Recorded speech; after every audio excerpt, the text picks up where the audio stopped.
Kitab Matius. Setelah Yesus selesai berpesan kepada ke-12 muridnya, pergilah ia dari sana untuk mengajar dan memberitakan Injil di dalam kota-kota mereka.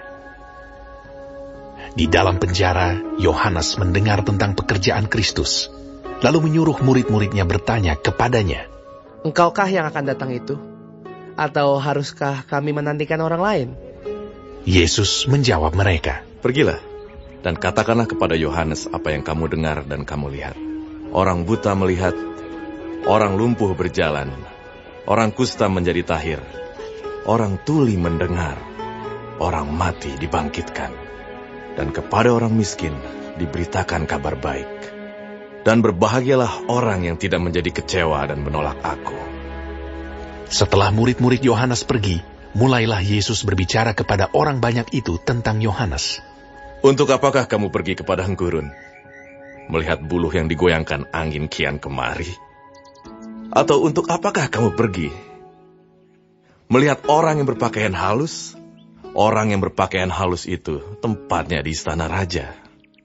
Jadi untuk apakah kamu pergi? Melihat nabi? Benar, dan aku berkata kepadamu, bahkan lebih daripada nabi. Karena tentang dia ada tertulis, 'Lihatlah, aku menyuruh utusanku mendahului engkau. Ia akan mempersiapkan jalanmu di hadapanmu.' Aku berkata kepadamu, sesungguhnya di antara mereka yang dilahirkan oleh perempuan tidak pernah tampil seorang yang lebih besar daripada Yohanes Pembaptis. Namun yang terkecil dalam kerajaan sorga lebih besar daripadanya. Sejak tampilnya Yohanes Pembaptis hingga sekarang, kerajaan sorga diserong, dan orang yang menyerongnya mencoba menguasainya. Sebab semua nabi dan kitab Taurat bernubuat hingga tampilnya Yohanes. Dan jika kamu mau menerimanya, ialah Elia yang akan datang itu. Siapa bertelinga, hendaklah ia mendengar." Dengan apakah akan kuumpamakan angkatan ini? Mereka itu seumpama anak-anak yang duduk di pasar dan berseru kepada teman-temannya, "Kami meniup seruling bagimu, tetapi kamu tidak menari. Kami menyanyikan kidung duka, tetapi kamu tidak berkabung. Karena Yohanes datang, ia tidak makan dan tidak minum, dan mereka berkata, ia kerasukan setan. Kemudian anak manusia datang, ia makan dan minum, dan mereka berkata, lihatlah, ia seorang pelahap dan peminum, sahabat pemungut cukai dan orang berdosa. Tetapi hikmat Allah dibenarkan oleh perbuatannya."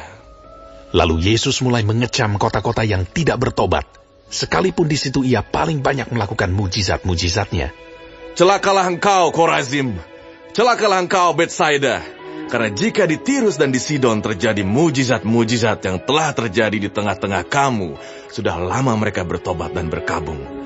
Tetapi aku berkata kepadamu, pada hari penghakiman, tanggungan Tirus dan Sidon akan lebih ringan daripada tanggunganmu. Dan engkau, Kapernaum, apakah engkau akan dinaikkan sampai ke langit? Tidak, engkau akan diturunkan sampai ke dunia orang mati. Karena jika di Sodom terjadi mujizat-mujizat yang telah terjadi di tengah-tengah kamu, kota itu tentu masih berdiri sampai hari ini. Tetapi aku berkata kepadamu, pada hari penghakiman, tanggungan negeri Sodom akan lebih ringan daripada tanggunganmu." Pada waktu itu berkatalah Yesus, "Aku bersyukur kepadamu Bapa, Tuhan langit dan bumi, karena semuanya itu engkau sembunyikan bagi orang bijak dan orang pandai, tetapi engkau nyatakan kepada orang kecil. Ya Bapa, itulah yang berkenan kepadamu. Semua telah diserahkan kepadaku oleh Bapakku, dan tidak seorang pun mengenal anak selain Bapa, dan tidak seorang pun mengenal Bapa selain anak, dan orang yang kepadanya anak itu berkenan menyatakannya. Marilah kepadaku, semua yang letih lesu dan berbeban berat. Aku akan memberi kelegaan kepadamu.